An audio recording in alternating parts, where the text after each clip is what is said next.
Bom,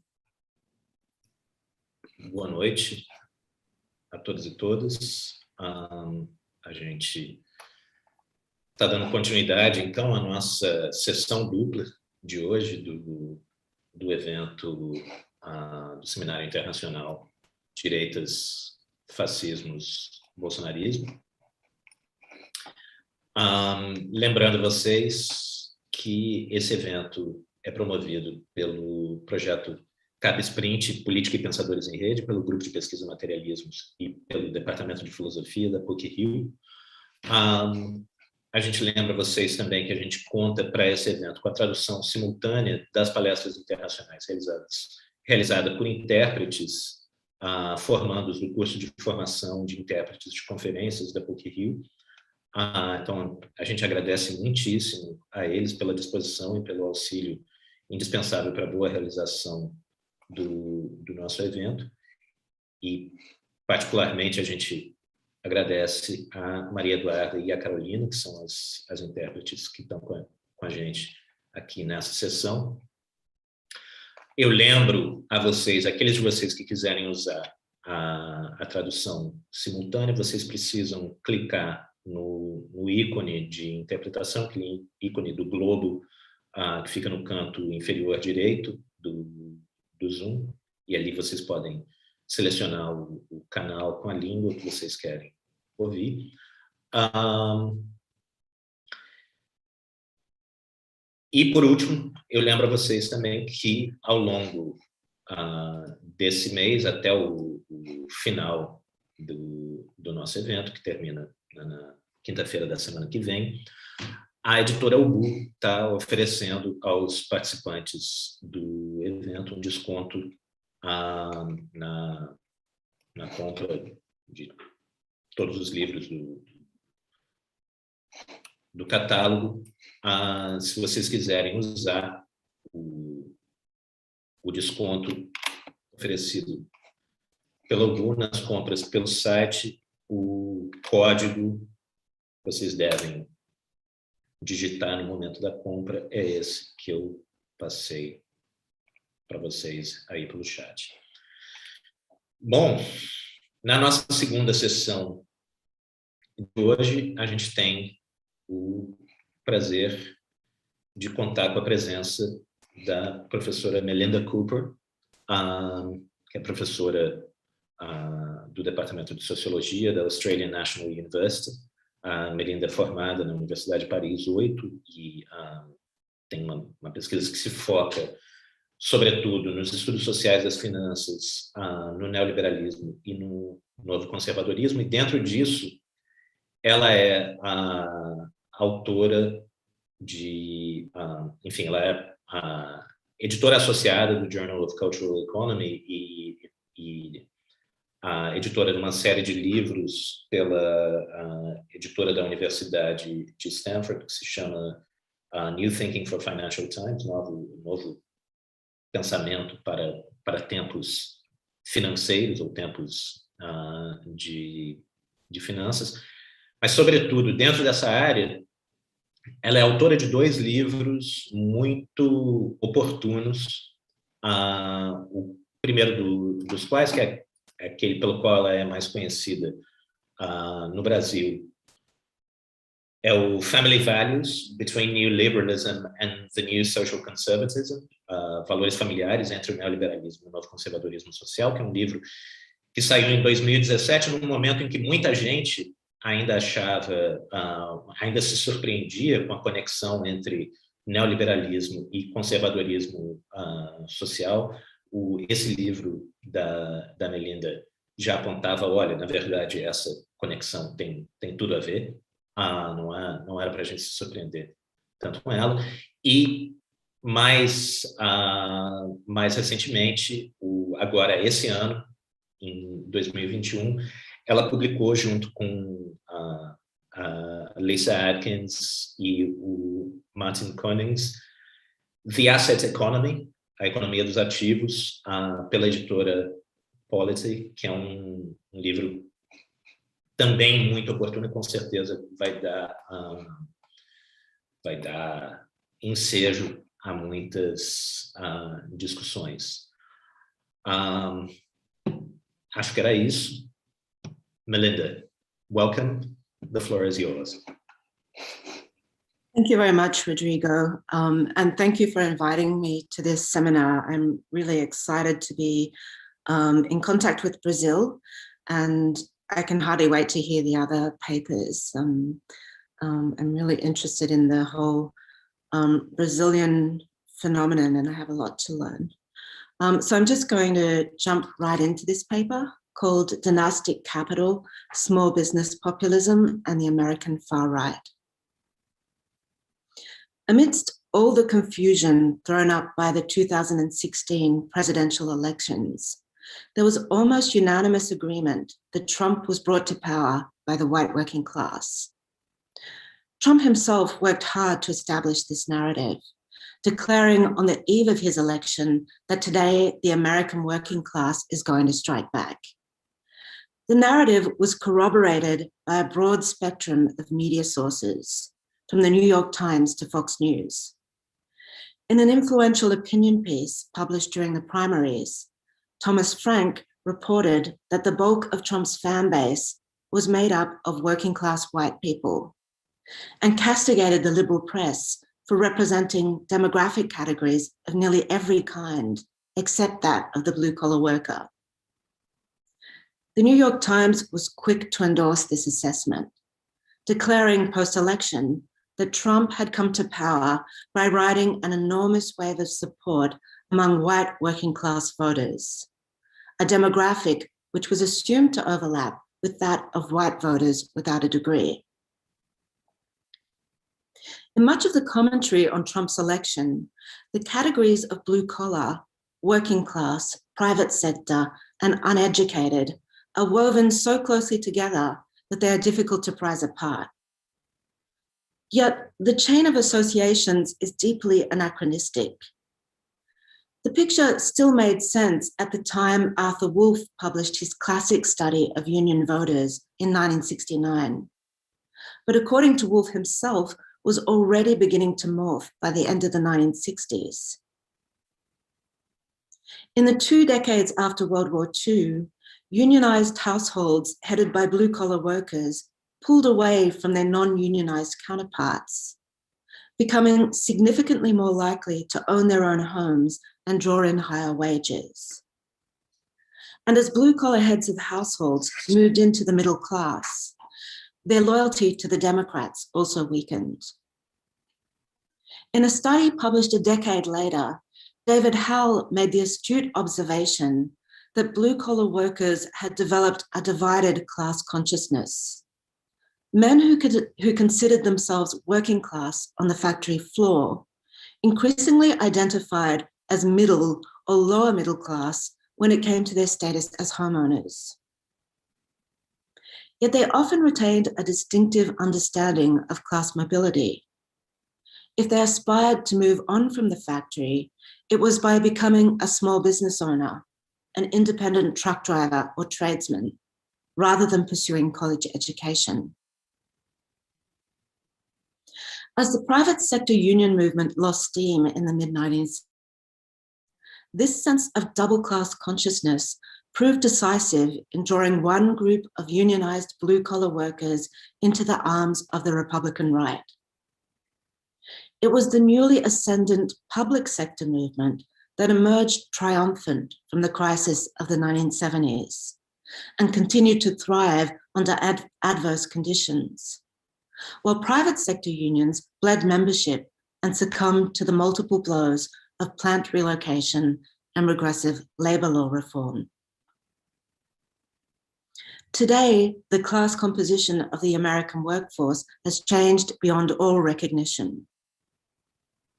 Yet the figure of the blue-collar worker remains frozen in time, suspended at some point in the decade of the 1970s, and continues to wield an extraordinary power over the political imagination, as if he alone were capable of making and breaking elections. In fact, as the political scientists Nicholas Carnes and Noam Lupu remind us, exit polling data for the 2016 elections indicate that Trump supporters were for the most part affluent Republicans belonging to the upper half of the income distribution. And while it is true that more than 70% of Trump supporters didn't have college degrees, it turns out that this is true of Republican voters as a whole. The idea that low educational attainment serves as a reliable proxy for working class status ignores the many small business owners, self-employed owner-managers, and trade contractors who rarely complete a college degree.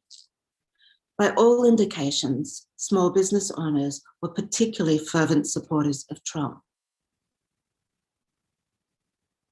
It remains to be understood why the narrative is so impervious to empirical critique. In his study of the contemporary right-wing news media, Reese Pack unpacks the process by which Fox News has come to define itself as the voice of the blue-collar man, even as it subtly blurs the lines between the wage worker and owner-manager. During the presidential campaign of 2008, the figure of Joe the plumber, in real life a tradesman from Ohio called Joseph Wurzelbacher, was celebrated by Fox News as the face of the aspiring blue-collar business owner. In Peck's words, Joe the plumber was a useful political symbol because he at least residually embodied the manly image of the industrial working class, an image that stood in contrast to the feminized labor of service sector workers, which is a sector that actually employs the majority of the present-day working class. What Peck rightly identifies as the residual quality of this image is worth lingering over. It is as if in the grammar of right-wing populism, the predicate blue collar had come unstuck from the wage earner subject, although it preserves its historical connection to the attributes of maleness, whiteness, and the absence of college education. It loses any precision when it comes to occupational status, income, or wealth. More a cloud concept than an attribute, the term blue collar evokes an entire occupational sector. The traditionally male manual sectors and trucking, but remains pointedly vague when it comes to employment and income hierarchies within this sector. Indeed, right-wing populism almost invariably treats the blue-collar worker as an aspirational business owner and willfully ignores the distinction between the small and the large business, the independent contractor as de facto gig worker, and the independent contractor as owner-manager.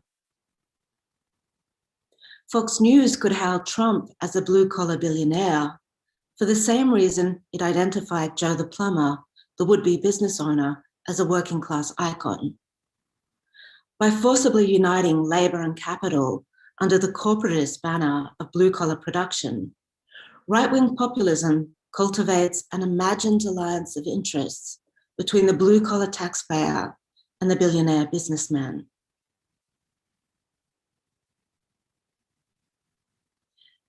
The proximate history of this alliance lies in the small business populism of the 1970s, which traveled alongside the more powerful corporate lobby represented by a group such as the Business Roundtable. The driving momentum behind the business backlash of the period came from the large corporations that had gained so much from the Fordist Compact with the state, and now were beginning to have second thoughts. The chamber rode this wave, but also stood apart in the sense that its membership comprised a large and growing number of small business people, many of whom saw big government and the big corporation as partners in crime. The chamber reached thousands of small business owners through its magazine, The Nation's Business, at that time, the most widely read business publication in the country.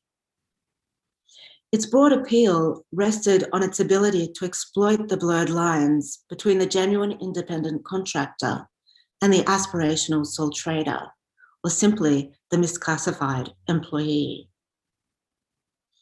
By addressing all workers, especially blue-collar workers, as self-employed businessmen in waiting, the nation's business sought to attract an audience well beyond the traditional base of the country's many local chambers of commerce. The magazine featured articles on tradesmen doing battle with federal regulators, on long-haul truckers who had freed themselves from union oversight and built their own fleet, and door-to-door salesmen who had escaped the drudgery of 9-to-5 employment. Its adversaries were the many state and federal agencies that trespassed on the freedoms of small business owners by collecting taxes or imposing regulations. The Chamber of Commerce harkened back to the anti-government libertarianism of the New Deal era, which extolled the small businessman as the true embodiment of free enterprise, and demonized the modern shareholder-owned corporation as an agent of the totalitarian state. On the whole gamut of fiscal conflicts that marked the late 1970s, the nation's business reliably adopted the anti-establishment position. Where the large corporate trade associations took a clear stance against the Californian tax revolt, the Chamber of Commerce celebrated it as a victory of the people. And where most of Reagan's big business allies shunned the supply-side ideas of Arthur Laffer and Jack Kemp, the Chamber of Commerce distinguished itself as an early and passionate advocate. For those who were interested in building new alliances, it helped that blue-collar wage workers and small businesses were subject to the same form of taxation, the individual rather than the corporate income tax, so that a common tax policy could be crafted to bring them together. It was the Chamber of Commerce that brought the populist message of supply-side economics into the offices and workshops of small business owners around the country. But it translated this message in its own unique way, lacing Kemp's sunny entrepreneurial outlook with a strident social conservatism with affinities to the American far right. It featured articles opposing the Equal Rights Amendment for women and lambasting migrants for stealing American jobs. This too reflected the influence of the anti-New Deal tradition, in which economic libertarianism was frequently married with Christian fundamentalism and a segregationist or nativist position on race.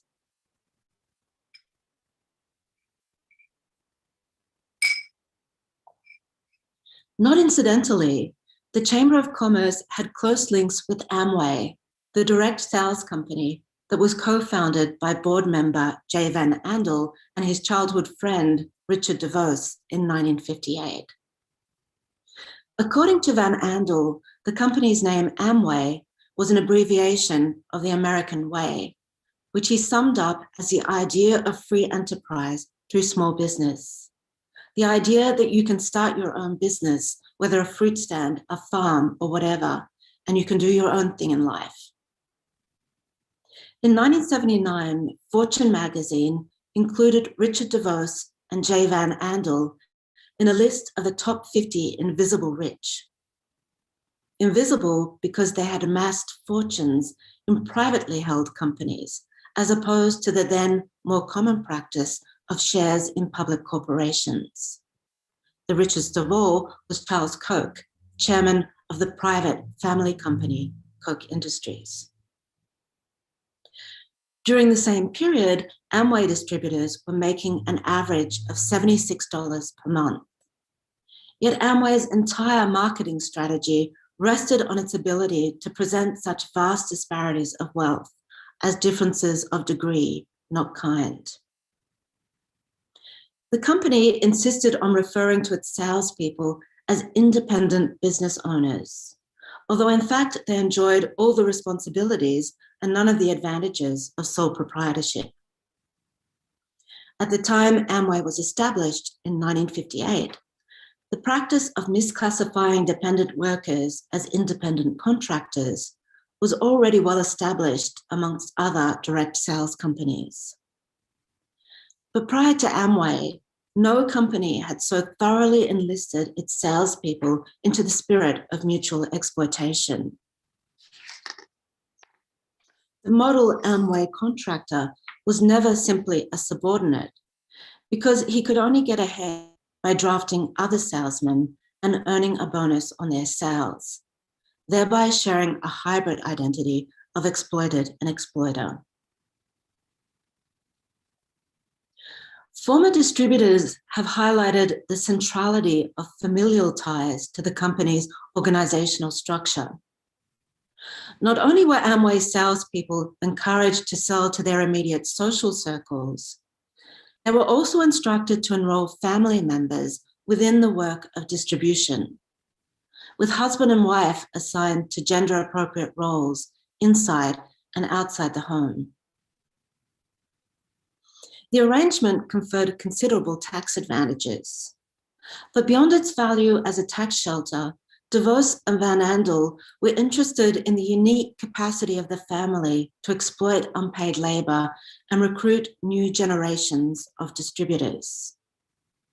We do not recruit men alone or women alone to sell our products, De Vos remarked, when we can recruit the whole family. When pressed to articulate what was wrong with this familial style of doing business, one former distributor resorted to the romantic lament that Amway was subjecting the family to the alienating logic of the modern corporation. If De Vos and Van Andel were serious in their claims to traditionalism, he contends, they would look to the extended family of the pre-industrial era as an authentic point of reference, not the degraded nuclear family of today. But the accusation is surely misplaced, since everything about the Amway model seems to encourage the extension of family or family-like ties beyond the immediate nucleus of children and spouse. Just as the long-term retrenchment of social welfare has recruited mothers, grandmothers, grandfathers, and other extended kin back into the work of care, Amway has pioneered a form of household production in which the extended family is resurrected in a newly tentacular post-industrial form. De Vos himself has always stressed the importance of extended family to his vision of business. And it is no accident that as Amway has opened up subsidiaries around the world, it has made use of so-called cultural traditions of extended kinship to plant the seeds of its own self-replication. Amway's cultish qualities set it apart from the mainstream of American business. Yet in many respects, its contractual innovations were simply a more extreme example of the new organizational dynamics that were gaining traction throughout American workplaces during the same period. At the peak of union power in the late 1960s, the presence of non-unionized independent contractors also began to grow at the margins of the blue-collar workforce in trucking and construction. At first confined to the less regulated sectors of the labor market, the casualization of blue-collar work accelerated during the recession of 1975 and was subsequently reaffirmed from above when Carter and then Reagan removed the last remaining legal obstacles to the hiring of workers as independent contractors. Yet to some extent, at least, the impulse toward deregulation came from below as well as above. And the existence of such small business aspirations goes a long way toward explaining Reagan's appeal among certain sections of the working class. For rural truck drivers in particular, the ability to define oneself as an owner-operator had long served as a source of pride and point of distinction in an increasingly regulated sector. Their militant opposition to federal regulations and union representation during the 1970s was widely celebrated in popular culture and lent a democratic seal of approval to Carter's efforts at deregulation at the end of the decade.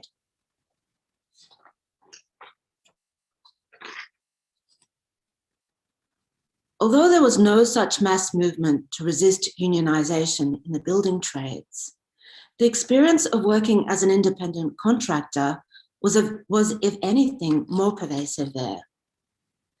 In particular, for those engaged in specialized trades, independent contract work on small residential projects was a seasonal alternative to unionized employment and a welcome source of extra income. For a long time, trade unionism flourished in the construction sector because of, not in spite of, the decentralized character of the industry and the relative independence of its workers. As holders of a specialized skill set who could readily withdraw their labor by setting up shop on their own, the building trades were able to extract much more favorable working conditions than industrial workers during the same period. The flip side of this independence was a distinct blurring of the boundaries between the unionized employee and the self-employed tradesman, which made even the lowliest of workers a potential or aspirational small business owner and sole proprietor.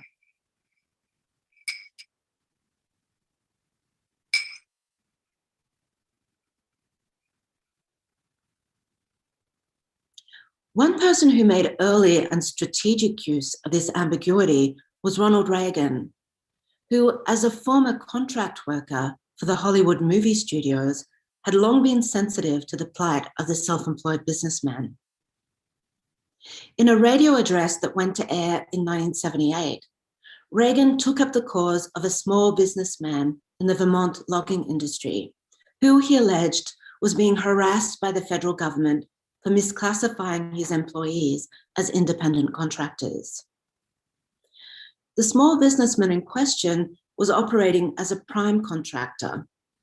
As such, he had hired a whole host of subcontractors to work for him, while avoiding the considerable Social Security and other payroll taxes he would have had to pay had he hired them as employees.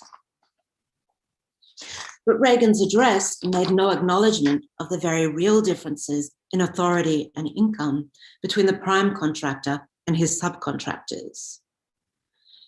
New England's loggers are not the only victims of the tax office, Reagan proclaimed.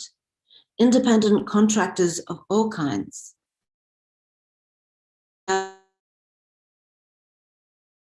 all under the same gun. By highlighting the differences between the genuine business owner and the misclassified blue-collar worker, Reagan could exploit the growing dissatisfaction that many industrial and construction workers felt towards the end of the 1970s, as their own wages began to stagnate, and public sector workers, disproportionately female and African American, became the most militant sector of the working class. The strategy received a first confirmation in the California tax revolt of 1978, when more than 60% of unionized blue-collar workers declared their intention to vote in favor. Not only did the California tax revolt confirm that the intraclass resentments of blue-collar working men could be incited against a feminized, minoritized public sector, it also showed that the same workers could be persuaded to vote with business interests, as long as these interests were coded as small and anti-establishment. As homeowners, after all, blue-collar workers were also small property owners whose allegiances, depending on the context, could be transferred from other wage workers to small business owners and sole proprietors. If men could no longer secure their prerogatives on the foundation of the Fordist breadwinner wage, then perhaps that power could be restored through other means, via claim via claim to private property rights or small business owner status.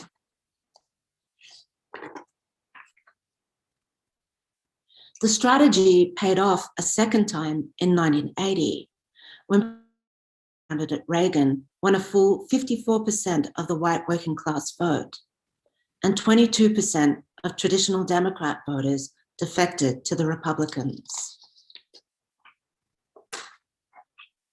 Without detailing the wider shifts in labor organization that were catalyzed by the Reagan Revolution, it is instructive to look at what it has meant for the construction industry, which never adapted the classic corporate form of organization with its long-term contracts of employment. In an industry where small to medium-sized companies still prevail, the largest builders have always operated like a federation of small subcontracted businesses rather than an integrated corporation. And family-owned companies are common at every level of the contractual chain. Yet the place of the worker within this contractual chain was once mediated by the union hiring hall and collective bargaining. Today, only a small percentage of construction workers are unionized, leaving the worker in a similar position to the dependent in the classic master-servant relationship.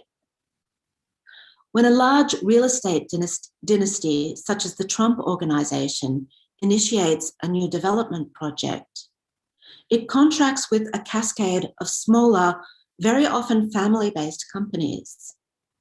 The arrangement is similar to Amway's Russian doll-like structure of mutually encased family businesses, in which the smallest of spousal production units is tethered to the fortunes of the founding family business. But while the relationship between these differently sized businesses is by its nature hierarchical, as owner-managers, the smallest and largest family businesses share a common set of interests that does not extend to the dependent worker or misclassified contractor. Without the protective buffer that was once provided by widespread unionization, the construction company begins to function in much the same way as the pre-industrial household unit of production, in which the worker is subject to the same kinds of paternalist authority as next of kin. In this respect, too, the organizational form pioneered by Amway looks less like a cultish outlier to wider changes across the workforce.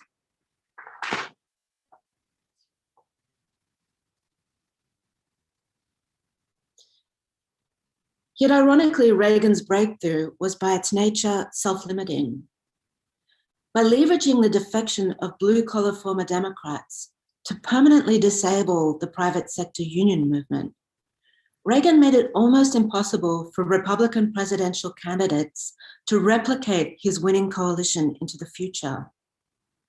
Trump's razor-edge victories in key Rust Belt counties notwithstanding, no presidential candidate today, whether Republican or Democrat, could hope to construct a stable electoral majority on the basis of blue-collar wage earner votes, for the simple reason that this demographic no longer exists in anything like the numbers it once had. What survives of the Reagan Democrats today is a nostalgic fantasy, which despite its oddly truncated form, wields a formidable power over the political nation. Just as the Reagan Revolution reached out to white blue-collar men, while at the same time abstracting from their status as wage earners, today's Republican populism recombines the predicates blue-collar, white, uneducated, and male with the small business owner subject and dispenses with the wage worker altogether. The conjuring trick helps explain how Fox News could elevate Joe the plumber, an aspirational businessman, to the status of working class hero. But it also accounts for the dissonant sense of class consciousness that prevails among Tea Party and Trump supporters. When Theda Skocpol and Vanessa Williamson questioned Tea Party supporters on their class status, many of them described themselves as blue-collar working class. On closer inspection, it transpired that they were more often self-employed small business owners, albeit concentrated in sectors of the economy such as construction or renovation that could be construed as blue-collar. Others worked in the technology, insurance, or real estate small business sectors, all of which had experienced a dramatic collapse in asset values with the housing market crisis of 2007. Whatever their losses, these were not misclassified workers, but genuine independent contractors, home-owning, self-employed small business people who supervised their own work. Trump's enduring popularity among the same constituency of white, higher-income small business owners should hardly come as a surprise.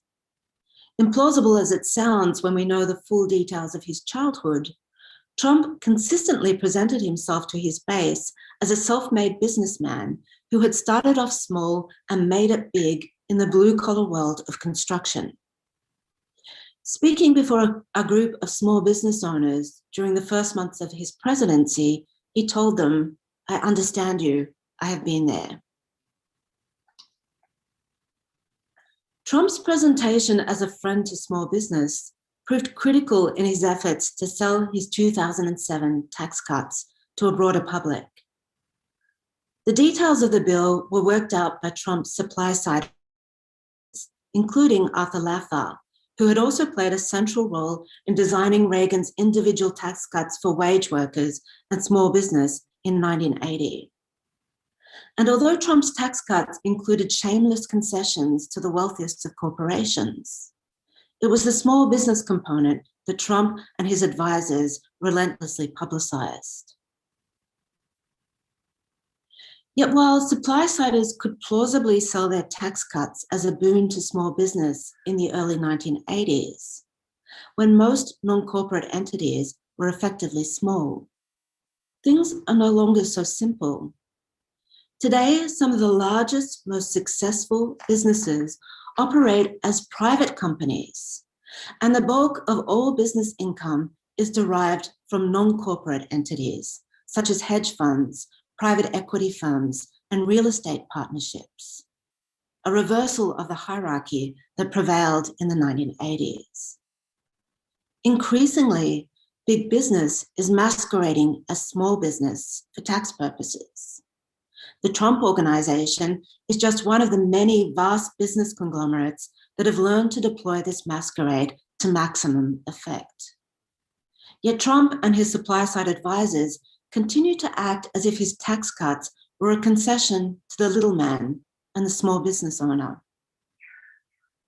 Just as Trump masquerades as a small businessman to his base, the Trump Organization and many large private companies present themselves as small business on their tax returns.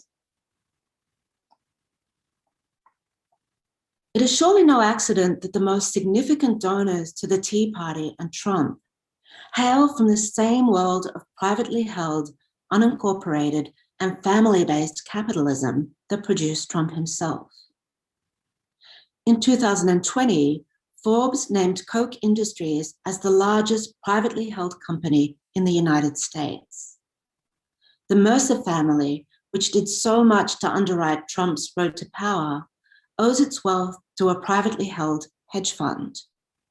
Trump's education secretary, Betsy DeVos, was born into a business dynasty that made its fortune through the privately held Prince Corporation.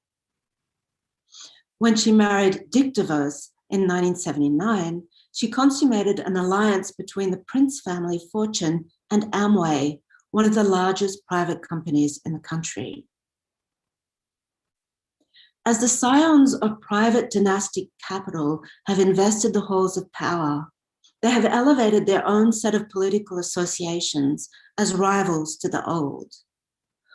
Organizations such as the Koch-funded American Legislative Exchange Council and the theocratic Council for National Policy, with its close connections to the DeVos family, once existed on the far fringes of the American right. Today, their progeny of war machines dictate the form of Republican Party politics, while the once all-powerful business roundtable, the voice of corporate America, watches from the sidelines. These newly dominant organizations would like to convince us that theirs is the voice of small family business ranged against the vested power of the corporate and bureaucratic elite. More plausibly, they represent a shift in the center of gravity of American capitalism. If it is true that most family enterprise was confined to the small business sector in the 1980s, while publicly listed corporations accounted for the bulk of big business, this shorthand no longer applies today, as more and more large companies go private and dynastic wealth surges to the forefront of the American economy. The family-based capitalism that stormed the White House along with Trump stretches from the smallest of family businesses to the most rambling of dynasties, and crucially depends on the alliance between the two. Without its radiating network of subcontracted family businesses, the dynastic enterprise would collapse as a political and an economic force, while the many small business owners that gravitate towards Trump are convinced that their own fortunes rise and fall along with his. To prevent the resurgence of the Trump phenomenon, we would need to disentangle the two. Perhaps one counterforce to this alliance lies in the long-term degradation of employment that Reagan initiated. No doubt at least a few Tea Party foot soldiers were the last of a generation who began life as unionized employees and transitioned into small business. But whatever their road to entrepreneurialism, their lot is very different from that of the many blue-collar workers who today start out as misclassified gig workers and can expect to remain there for the rest of their working lives. Ironically, as more and more workers are declared small business owners by fiat, the less the Republican right can rely on their votes. The growing militancy of gig workers in the newer app-based sector of rideshare driving is one clear sign that the promise of small business owner status may be losing its sheen. When so-called small business ownership becomes so thoroughly associated with de facto piecework and chronic insecurity, it is just as likely to reawaken a sense of labor solidarity as it is to absorb it. Thank you.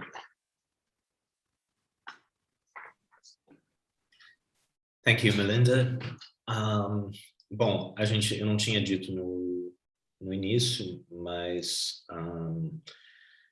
a gente, para fazer perguntas, vocês podem, aqueles de vocês que estão nos acompanhando pelo YouTube, podem enviar suas perguntas pelo chat do YouTube, que a gente está monitorando, e a gente pode passar para cá. Aqueles de vocês que estão participando da sessão aqui no Zoom, podem ou fazer as perguntas por escrito, pelo chat, ou então vocês podem nos pedir para desmutar vocês, para ligar o microfone de vocês, e vocês podem fazer a pergunta de viva voz, tanto a pergunta escrita quanto a pergunta de viva voz, vocês podem fazer tanto em inglês quanto em português. Se vocês fizerem em português, as nossas tradutoras traduzem para a Melinda. Então, alguém gostaria de começar?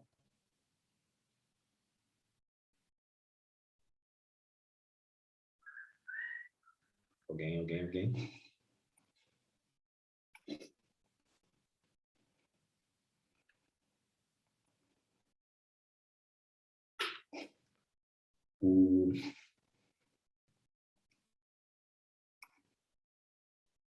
Não? Bom, então eu dou a partida a uma pergunta. E a minha pergunta é bem simples, conectando essa fala que a gente ouviu da Melinda ao trabalho mais recente dela, que é esse livro que saiu esse ano, The Asset Economy. Melinda, I was just curious to know how what you've presented to us here today connects to the argument of your recent book, The Asset Economy. So how does this piece fit in the bigger puzzle of the asset economy? Yeah, I mean, so I think it's very interesting that the history, the recent history of the Trump phenomenon, I think goes back to the Tea Party and the kind of hard right to far right counter-revolution that produced within the Republican Party. And I think there's been a struggle to interpret what's going on there. Particularly with Trump, there was a feeling that there was a resort to older lenses. There was a feeling that this somehow must be a revolt of the older industrial working class. No matter how conservative it is, there is some kind of belated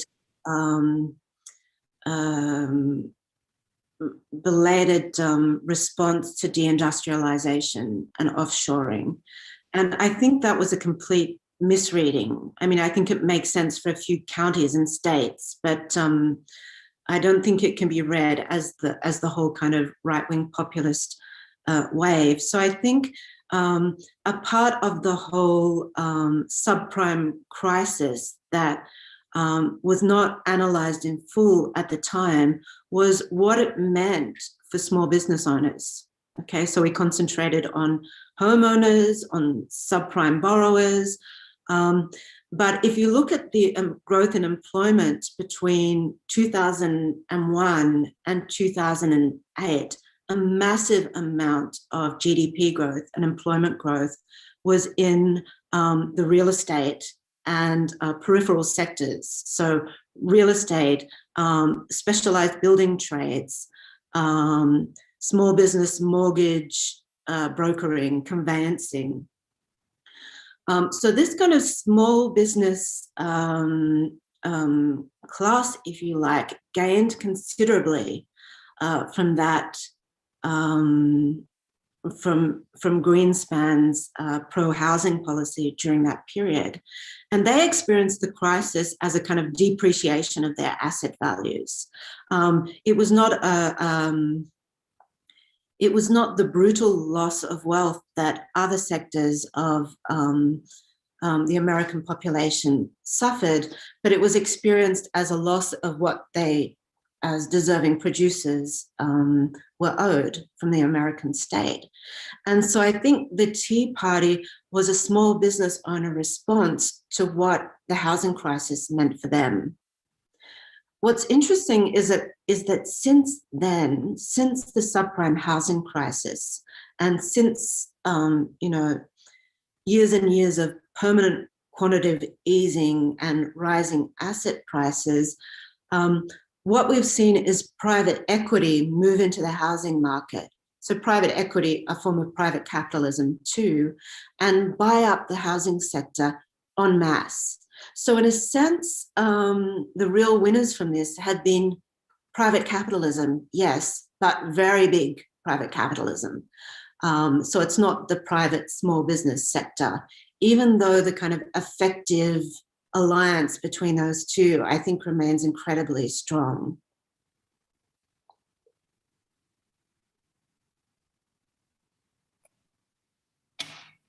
Thank you, Melinda.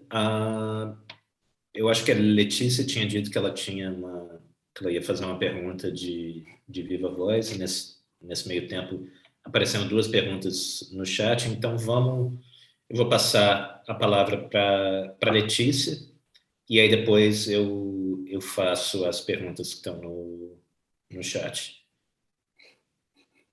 A Letícia já está desmutada. Cadê a Letícia que eu não estou achando? Eu enviei o Basket 1 antes. Só que não foi. Ainda.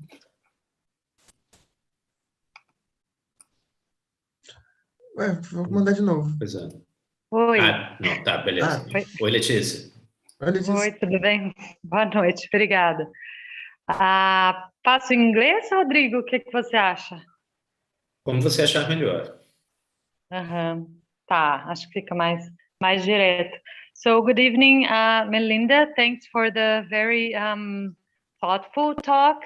I didn't ask my question immediately because I was thinking over through your talk in terms of trying to draw parallels with our situation here in Brazil, because even though Bolsonaro himself, of course, is not a businessman, there are some key allies and figures in Bolsonarism that played that role, a very similar role to the one that you're describing, like Luciano Hang, who's a big billionaire and retail businessman here from the state where I live.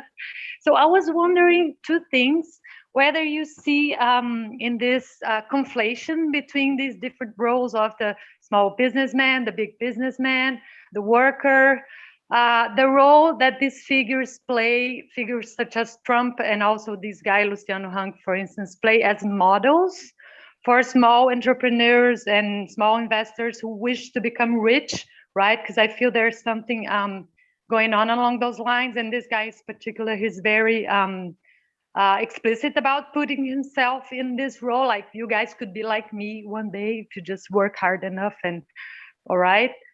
So, and this is one question. And the other question is about a role for financial investment or accessible and more popular kinds of investment opportunities for the popular classes, like Bitcoins and stuff like that. Because I feel there's a sense where that some of the supporters of this new right have this expectation that maybe they can get rich quick through other means, not just work or investing in small businesses, but also investing in financial markets, right? Through more accessible forms of investment that are becoming available. Because I also sense there's something along those lines going on as well. So both questions are at bottom about imaginaries of social mobility, right? In this confluence between neoliberalism, financial neoliberalism, and conservatism, defense of conservative values. So I hope my question is clear enough, even though I'm still thinking through it. So thank you very much. Yeah, thank you. So definitely, I think Trump is very consciously, first of all, pretending to be a former small business owner, although in fact, he's an heir to a massive family fortune. So, but he always elides that in his communications with his base. And, you would think that he began life as a kind of small electrical contractor or something like that. So he definitely presents this as a trajectory that's available to other people. You can do what I did. In terms of credit, yeah, so the subprime crisis for this sector of this blue-collar small business sector was a particular kind of credit crisis. So many of them had been caught up in Greenspan's promise of a democratized finance, first of all through their 401k accounts, their private retirement accounts, which lost massive amounts of value during the subprime crisis, but particularly through the financialization of housing. And I think that's where the Greenspan and the supply siders really managed to concretize their dreams of a kind of a blue-collar capitalism, a blue-collar small home owning, a much greater majority of them were owners of stock. And so many of them worked in the wider kind of residential building sector. So of course, there's a whole kind of monetary policy that was built around the financialization of housing, provided this 10 years of kind of massively accelerated social mobility for these people, who saw themselves as blue-collar working class. So, they were using the Fox definition of working class, simply because they were blue-collar and male, and worked in, these kind of peripheral to building sectors. So yeah, this whole credit crisis has been analysed from the point of view of homeowners and small business owners. And I think that is the key to understanding the rise of the Republican far right. In terms of Bitcoin, I'm not so sure about this demographic. This paper is really focusing on the blue collar side of Republican populism, because I think that's so odd and enigmatic. So I have written about the kind of various libertarian ideologies that surround Trump and the American far right. And you do have the more kind of Silicon Valley, Bitcoin, non-state money, anti-Federal Reserve kind of current. And I think that is a slightly different class of people. I would imagine that's kind of more the white collar and tech sector, but I may be wrong.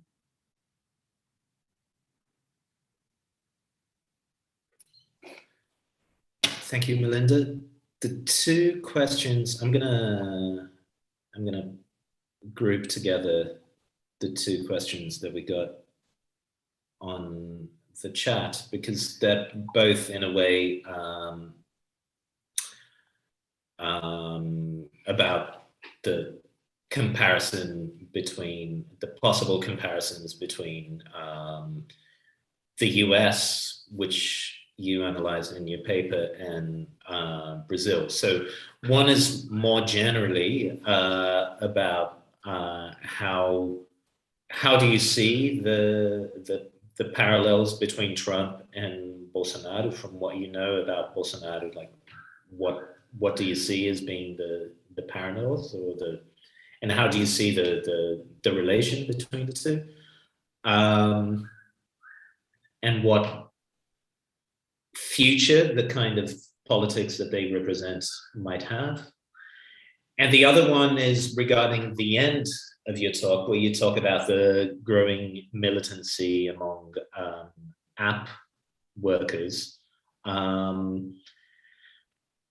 which is, I mean, in comparison, the question says that in comparison in Brazil, even though there is growing militancy in that field, like that, it's probably too early days to be optimistic about it, as you seem to be in the US, or in relation to the US. So I guess the question would be about like the sources of your optimism in relation to this kind of new kind of blue collar organization and militancy in the US.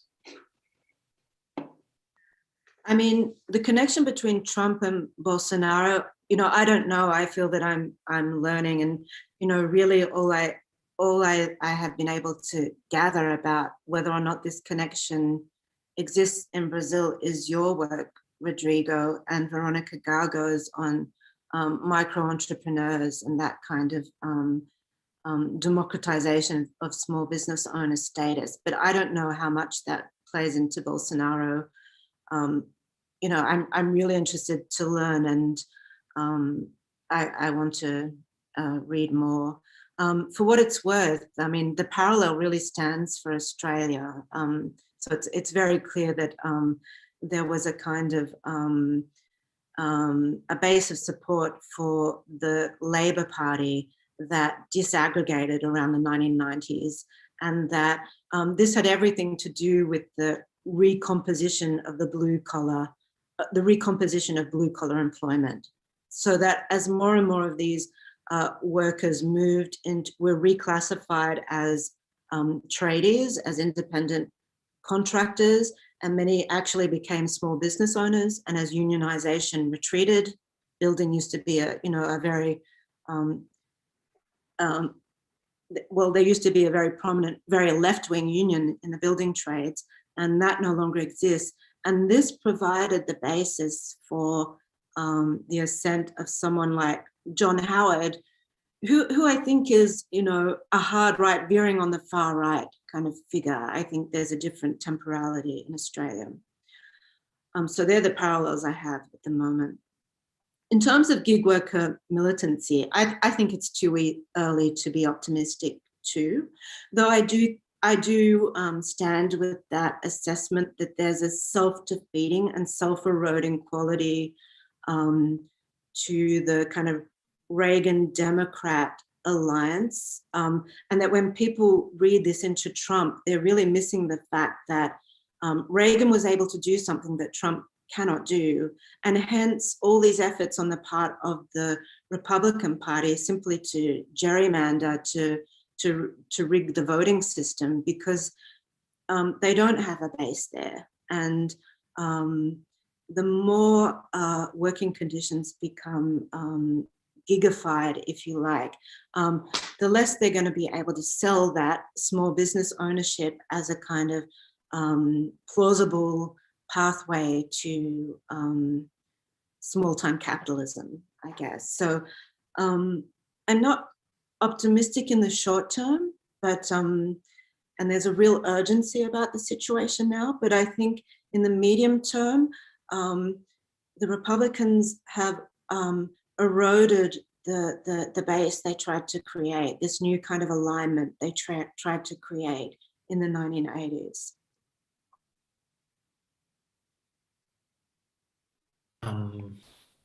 We've had one more question, which is about the role of groups like the Proud Boys in establishing this the relationship between Trump and blue collar workers. And I guess we could expand that beyond just Proud Boys, but are there such organizations that are perhaps more clearly, more explicitly far right? How do you see their role in helping cement this connection between Trump and blue collar workers? It's a hard connection to make in the details, and I haven't tried it with this paper, because after writing about the kind of the far right per se, the far right that recognizes itself as an extremist movement in the US, so I wrote a paper on the alt-right. I wanted to look at the popular basis for the far right amongst people who don't see themselves as militants for the far right. So I haven't gone back and made that connection again, but I'd certainly want to. The one connection I do see is that in terms of the kind of business organizations and political organizations that the Tea Party and Trump have brought to the fore, groups like the American Legislative Exchange Council and the Council for National Policy, when you look at the early literature on these groups, it's all written by American specialists of the far right. These groups congregated all kinds of, extremist, anti-abortion, nativist, segregationist, Christian Reconstructionist movements. And so they always had a kind of tunnel into the Republican Party. So obviously were playing the long game, but they certainly weren't mainstream. And the fact that they've become mainstream means that you're seeing lines of communication open up between the Republican right and the American far right that were not there before, and a kind of normalization of groups that were once on the American far right. It's interesting too when you look at the Chamber of Commerce, because that was like a recognized part of the business backlash in the 1970s, but it was certainly not the leading group because it didn't represent corporate America. And when you look at the journal that it published, this is kind of, they're publishing people like the segregationist James Kilpatrick. This is far right social conservatism. And that was certainly not there in the corporatist business lobby. So this kind of cohabitation of small business populism and what you might consider the most extreme of white supremacist and religious fundamentalist positions has always been there. It's always been there, but it hasn't captured the Republican Party. And other scholars have done a lot of work on the media dimension to this, the fact that these groups have captured all kinds of regional radio stations and newspapers. And so there's a kind of infrastructural element to this that is quite scary. You know, they've made important strides. This isn't a kind of superficial movement.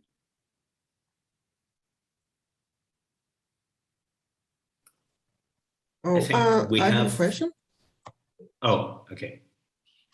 Thank you, Professor Melinda, for your talk. My question is, you described very well the new model business in which labor is somehow transmutated in a conception of personal ownership. And I'd like to ask you about the Christian evangelical church that has promoted this kind of self-view about work. And I ask that because here in Brazil, we have a lot of evangelical churches, most fundamentalist ones, that they use the same business model as the Amway that you talked about in the priest. And each priest sees himself like a private ownership of his church, and he has the same patriarchal and family business organization, looking forward to have more people in the church in order to profit more and so on. And in the basis, on the political basis of Bolsonaro, these groups are very, very strong. And they have great support of Bolsonaro in his view, in his old view, and he's one of the most of the biggest of his electoral base. And I'd like to ask you to speak a little bit more about this, please. Yeah, I mean, there's definitely an imbrication between these new business models and the right wing, the right wings of American Christianity, and that's across all denominations. So the DeVos and Van Andel enterprise comes out of Michigan, a kind of Calvinist Christianity. But DeVos is responsible for funding a whole lot of charismatic and Pentecostal churches, including, I think, in Latin America. So this is a kind of business model, a family-based household production model that has been that themselves, but which they also promote as a way of, as a business form, as a form of employment for their congregation. So there's definitely a very tight imbrication there. And I don't think I've carried it far enough in the analysis. I've also seen work on the extraordinary number of independent truck drivers who are evangelicals as well, and tuning into these kind of Christian radios. So there's a lot of very interesting American-based ethnographic work on these connections, which I haven't quite explored. But certainly like the DeVos dynasty is, I think, has been the major funder for the Republican right for many years now, but also for these very far right Pentecostal and Christian groups.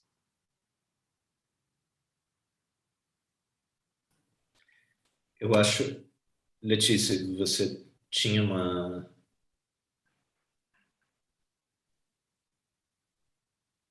Letícia? Onde está ela? Você queria... Sim. Se tiver espaço, mais uma perguntinha. Vai lá. Uhum.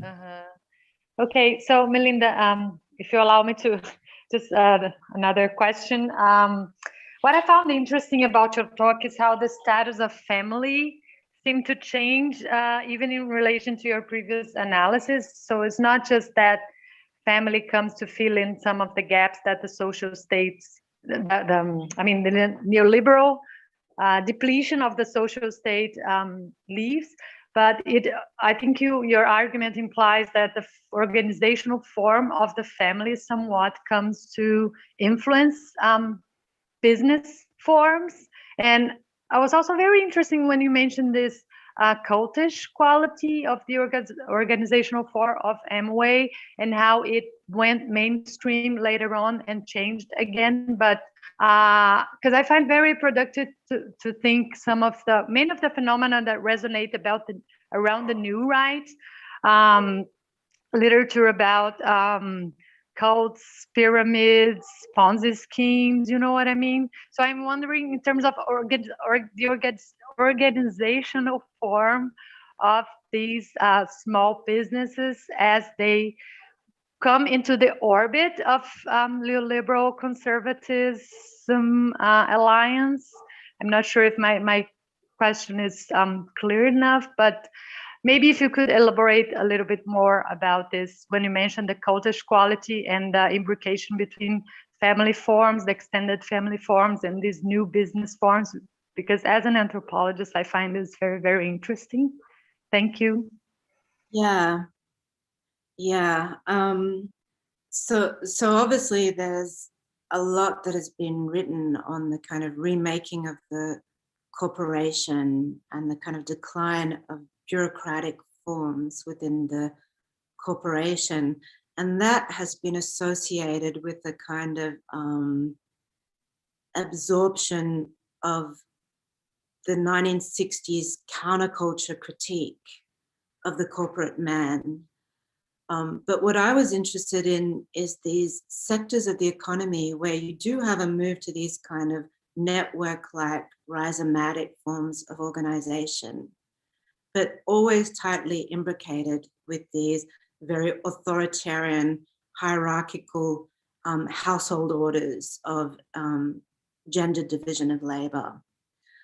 And you know, obviously this doesn't account for the entire post-Fordist economy, but in retrospect, I get a sense that we have perhaps kind of underestimated this component. What's interesting to me also is that as the industrial sector is marginalized in the United States, okay, so the industrial unionized sector is marginalized, what remains of blue-collar work are these place-based sectors such as trucking and construction, which have always, in some sectors at least, in construction at least, has always been quite heavily family-based. So if you look at the statistics, I think in the specialized building trades, it's about 70% of companies are family-based, going from the highest level, the Trumps, to the smallest kind of contractors, specialty trade contractors. And I think that whole element of the post-Fordist shift in employment just has not been analyzed in the detail that it requires. So I guess the move I'm making vis-a-vis family values is I have, I'm looking very closely at what this means for welfare. And in this chapter of this new book, I'm looking at what this means for employment and labor. And I do think, I mean, other theorists, particularly Bethany Morton in her history of Walmart, is looking at how Walmart, even as a corporate form, reabsorbed this old Midwestern agrarian economy of household production. And so took on these kind of master and slave, which were supposed to be pre-industrial forms of paternalistic authority, and reworked them for the post-industrial age, I guess. The cultish quality. I mean, I think I should put cult in inverted commas, because I just think cult is what you call a new religion. And they look cultish because new religions often command a level of buy-in that and kind of personal devotion that older religions don't have to. And so you have this whole literature of former Amway distributors recounting their path from culthood, from indoctrination to release from the Amway phenomenon, and how that completely took over their lives, their families, ruined their families, this kind of thing. So it definitely, I mean, the whole business model is about having this complete hold, not only over the work life of the distributors, but I'm not sure if this is still the case, by the way, but over their social life too. So Amway events, training events, were organized as romantic dinner nights for couple distributors, and they could write off their tax with this. And so personal life and coupledom and marriage and children were all closely imbricated together in this. And it was cultish in the sense that it was all consuming. It was these people's entire lives. And it was, they were also peddling this kind of hard right evangelical Christianity at the same time.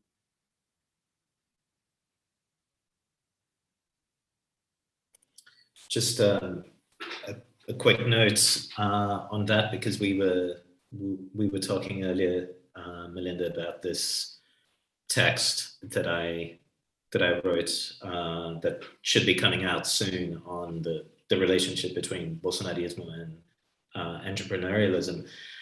I think maybe one of the best comparisons there in the Brazilian case would be with right-wing activism itself, like the way it has worked as an entrepreneurial structure. And when you were describing the way in which this pyramidal structure of subcontracting in the construction sector is tied to the interests of a family like the Trump family, and if they are building, if they are making money, then everyone else is building and making money.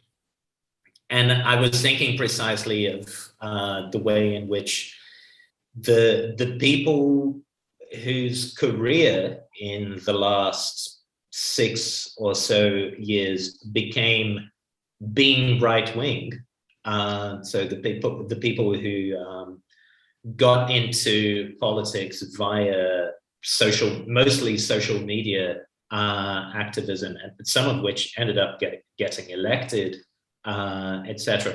And the way their interests now, like they are part of a pyramidal structure in which their political and very often financial interests, not only indirectly in the sense that they get that they can get tax breaks for their businesses, etc., but often directly in the sense that they're making money out of their activism, the way they are tied in with the interests of the Bolsonaro family. That's very interesting.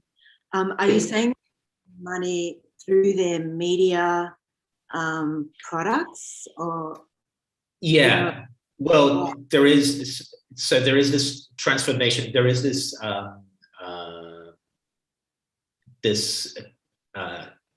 convertibility of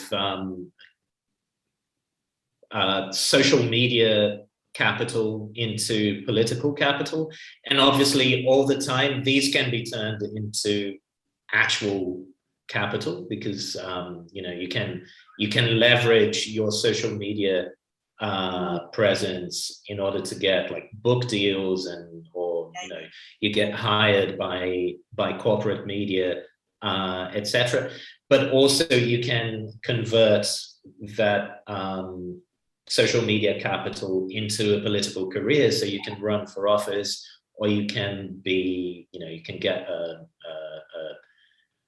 a job in the government. And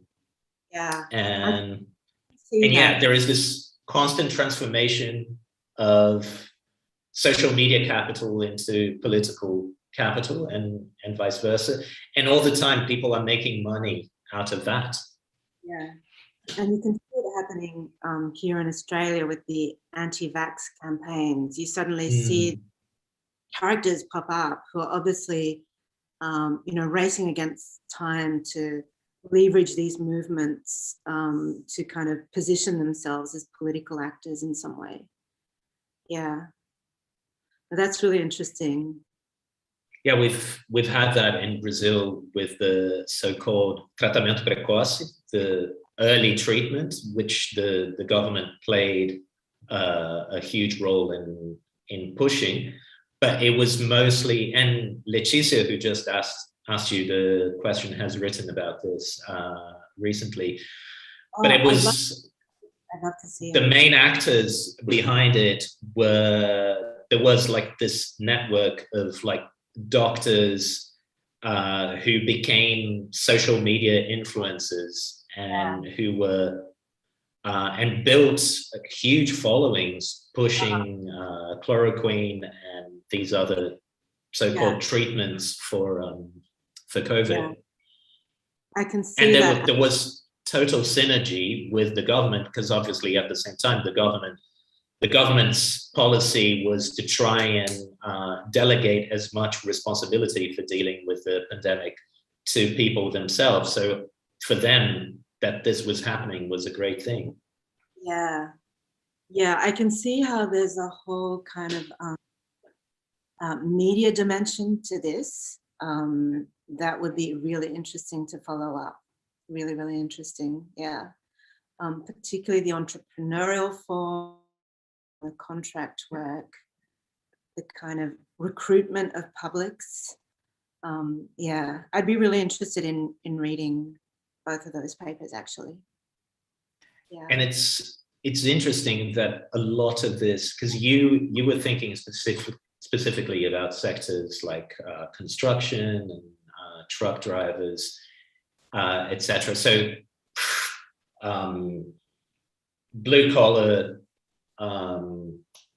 manual labor sectors, whereas in Brazil, a lot of, obviously there is that, like the truck drivers were very much with Bolsonaro at the start, not so much now.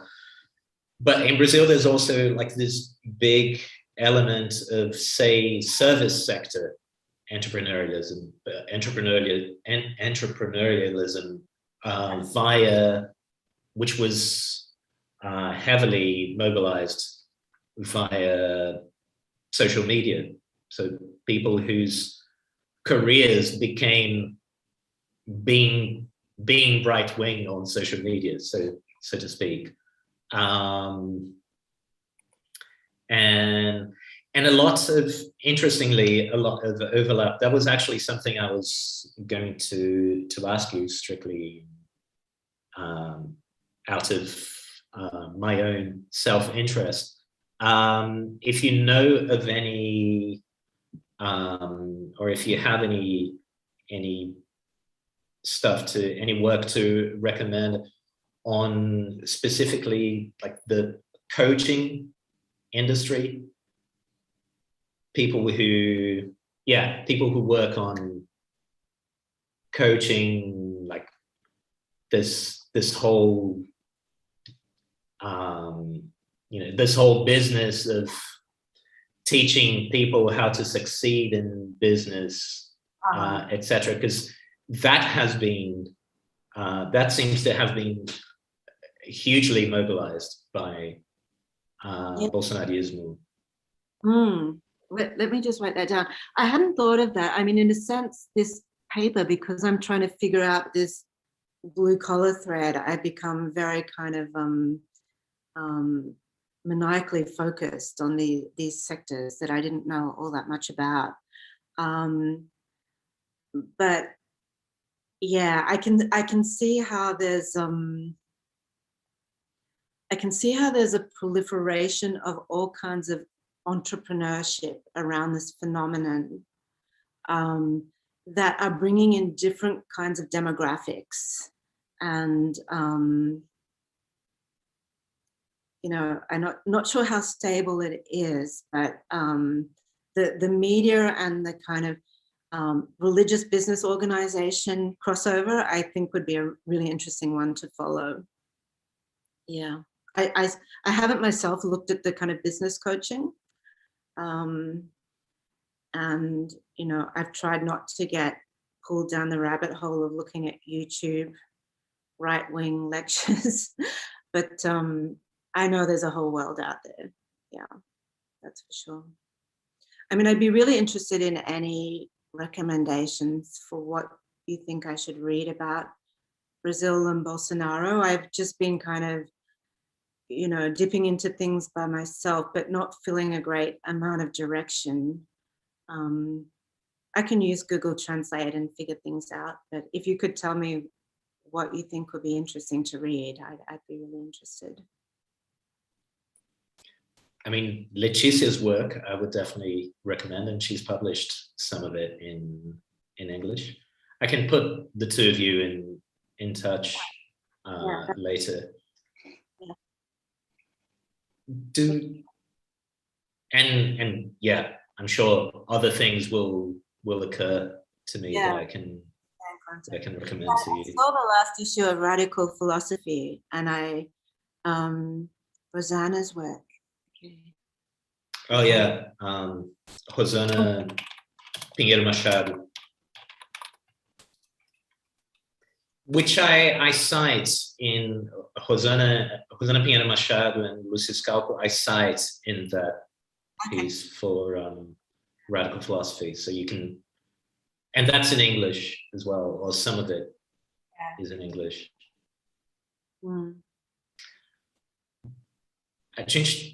A gente tem mais perguntas? Teve uma pergunta rapidamente para mim que só tentar lembrar um pouco da fala dela aqui. Foi a Bárbara. Você acha aí, Rodrigo? Deixa eu procurar aqui. Bárbara, você quer fazer essa pergunta de viva voz? Porque eu não sei se eu entendi a pergunta direito.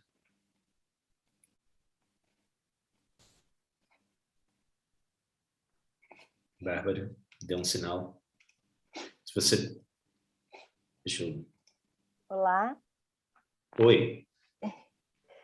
Bom, eu sou um pouco tímida. Bom, eu vou fazer a pergunta, você faz, ou então a intérprete faz em inglês. Pelo que eu entendi da fala da professora Melinda Cooper, que foi excelente, muito obrigada, que ela criticou uma interpretação muito apressada que foi feita pela mídia, não só pela mídia, mas por alguns analistas políticos nos Estados Unidos, sobre esse apoio da classe operária ao trumpismo. E eu acho que isso também, de alguma forma, é replicado no Brasil. quando muitos cientistas políticos acabam falando de um bolsonarismo como um fenômeno transversal de classe. E aí eu queria saber se essa transversalidade que eu entendi que ela critica é mais relacionada à classe operária e novas redefinições de classe operária, ou se incluem outras críticas aí. Só para entender melhor, o que você está chamando de transversalidade? É como se fosse um caso? fenômeno, por exemplo, sempre se opõe ao lulismo, né? Como se o lulismo fosse uma resposta de uma camada específica da sociedade que tem uma ocupação e um status social e econômico específico marcado, e o bolsonarismo não, ele teria apoio desde das camadas de renda mais baixa até as mais altas. Uhum. E aí eu acho que aqui também a gente poderia interpretar que são outras formas de empreendedorismo, na verdade, né? Que as pessoas não se atêm, só se atêm à renda, por exemplo.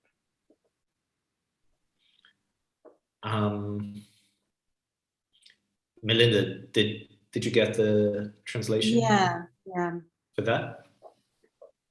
Yeah, I mean, doing this work, because usually it's so easy to write about the United States because everything is so overstudied, and you can use this empirical material and just be a theorist.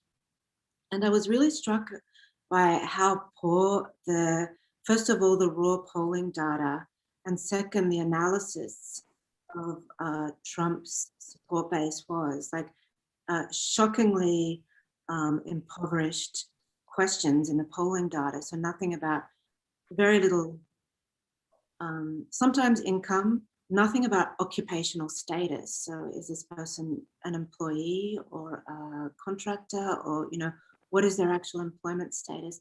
Nothing about wealth. Well, I can understand that, but nothing about personal debt, nothing about home ownership status. And then, so on the basis of like the most impoverished set of markers, all this kind of edifice of assumptions was built. And it just struck me how impoverished the analysis of class has become, and that it is just, the analysis of class itself has just been left in the 1970s at some point. And so part of it was trying to build an analysis by deduction, by saying this could not be right, this could not be right. I never found the data or the analysis which I considered to be comprehensive enough. It just seemed clear to me that these polls and most of the analyses were using an assumption of a kind of crossover between blue collar and low educational status to mean working class as in lower income wage earner. And this has not been the case since the 1970s. So the blue collar sector itself has shifted massively, but also to assume that higher educational status necessarily means higher income level has not been the case for a few decades now. It's a lot more nuanced. So a lot of what I had to do was piece together what was happening. And so I think I got a relatively clear sense of who the majority of Trump's and the Tea Party base was. And it's not the working class in the sense of the wage earning lower income lower income people. So that much is clear. But the whole project of rethinking class remains. And I think, the book, The Asset Economy, was one attempt to begin that, but I think that remains a task. And with a lot of even social science is working with these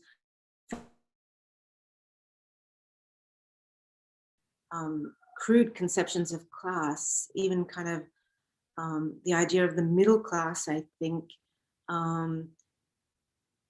it makes less and less sense when we get this extreme fractalization of class positions, like the kind of collapse of inequality that we got in the 1950s and 60s made it much easier to talk about a broad middle class. I don't know if that makes sense today to talk about a broad middle class. Yeah, I'm not sure if I answered all of that question.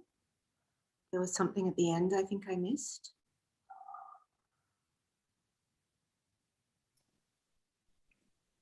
I'm afraid I don't remember what it was. So let me unmute Barbara to see if she has a follow-up. No?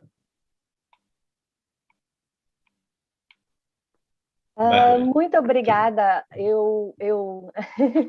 É que eu trabalho também com a classe média urbana, especificamente com o meu projeto atual é sobre essa divisão de fração de classe na classe média urbana, que se formou de 2013 a 2018 no Brasil. E isso foi muito importante para mim. Muito obrigada.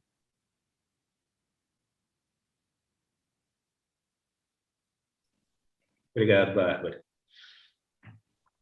Bom, a gente tem mais alguma questão? No YouTube não apareceu nada.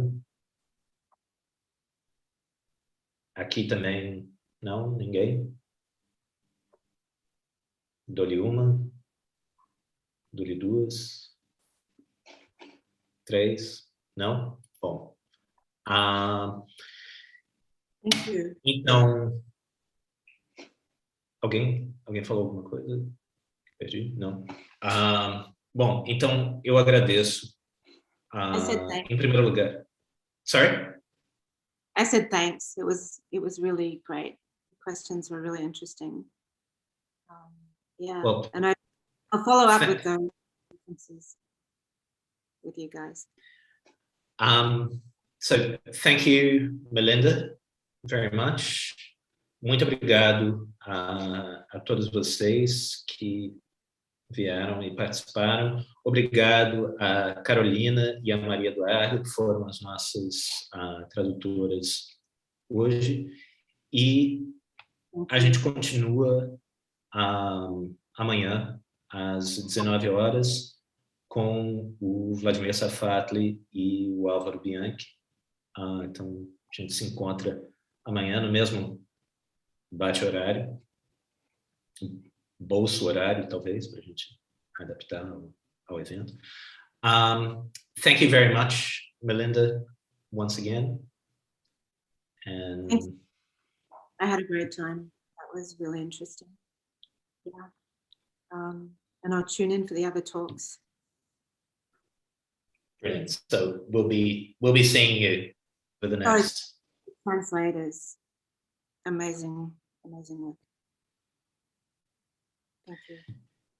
Então tá. Bom.